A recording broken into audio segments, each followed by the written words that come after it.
Halo nakama semua. Dalam arc Pulau Egghead saat ini ada beberapa misteri besar yang berhasil diungkapkan sejauh ini. Misteri inilah yang menjadi pertanyaan para fans dari series One Piece. Seperti yang kalian ketahui, Egghead merupakan arc terbaru. Ini merupakan cerita selanjutnya setelah arc Wano berlangsung selama kurang lebih 4 tahun, yang jadi arc terpanjang di sepanjang seriesnya. Pada arc Pulau Egghead sendiri masih berjalan sampai sekarang dan banyak hal-hal baru dan menarik yang muncul di sepanjang ceritanya sejauh ini. Namun, yang paling menyita perhatian adalah bagaimana banyak sekali misteri besar di seriesnya yang akhirnya terungkap di arc ini.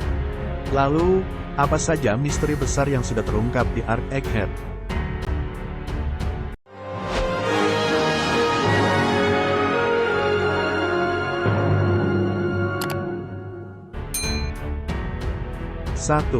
Hubungan Bonnie dan Kuma. Jewelry Bonnie merupakan salah satu anggota dari Lost Generation, seperti halnya Luffy, Kid, dan Law. Bonnie sendiri memiliki banyak misteri sejak pertama kali diperkenalkan, mulai dari kekuatan buah iblisnya sampai asal-usulnya.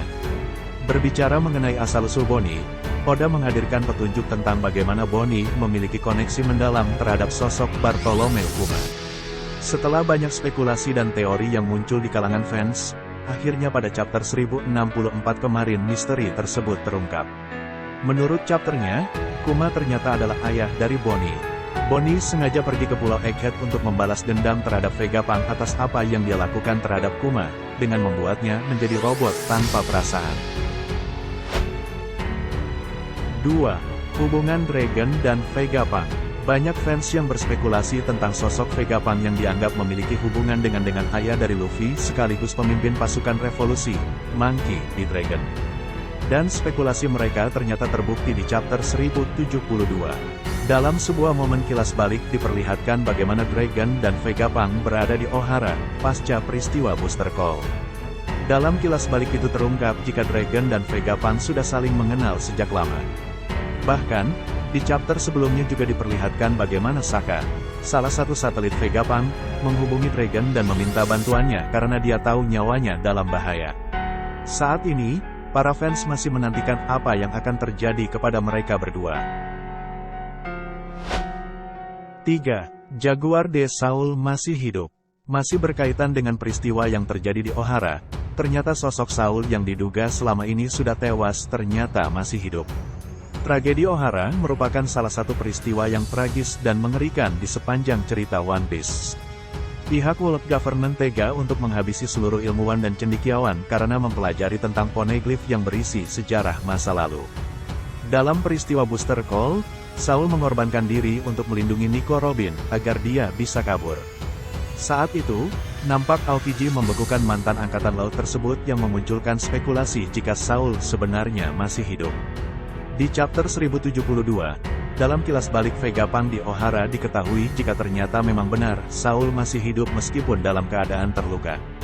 Dia yang memerintahkan beberapa raksasa untuk menyelamatkan buku-buku yang tenggelam. Saul sendiri tidak diketahui posisinya saat ini, namun bisa jadi dia berada di Pulau Elbaf. 4. Kemunculan Vegapunk. Nama Vegapunk sudah mulai diperkenalkan sejak lama dalam cerita One Piece. Untuk waktu yang sangat lama, Oda Sensei hanya memberikan petunjuk tentang Vegapunk melalui berbagai referensi. Misalnya, hanya menghadirkan setengah badannya atau menyebutkan jika dia adalah sosok paling cerdas di seluruh dunia.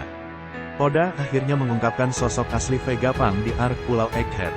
Ternyata Vegapunk merupakan sosok yang nyentrik, di mana desain karakternya kemungkinan besar terinspirasi dari dua ilmuwan besar di dunia nyata, Albert Einstein dan Isaac Newton. Di arc ini juga terungkap alasan mengapa Vegapunk bisa jadi sosok paling cerdas di dunia.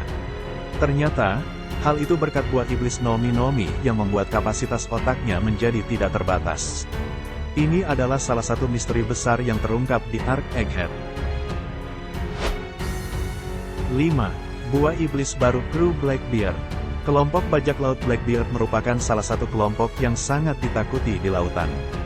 Dipimpin oleh Marshal D. Teach alias Blackbeard, yang merupakan salah satu Yonko, kelompok bajak laut ini banyak menebar teror.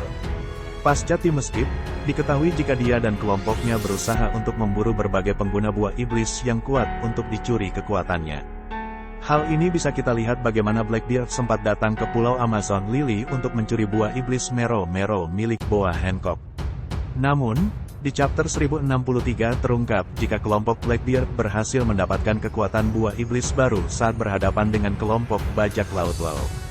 Kru yang akhirnya mendapatkan kekuatan buah iblis adalah Yesus Burgess, Van Augur, Doc Key, dan Stronger. 6.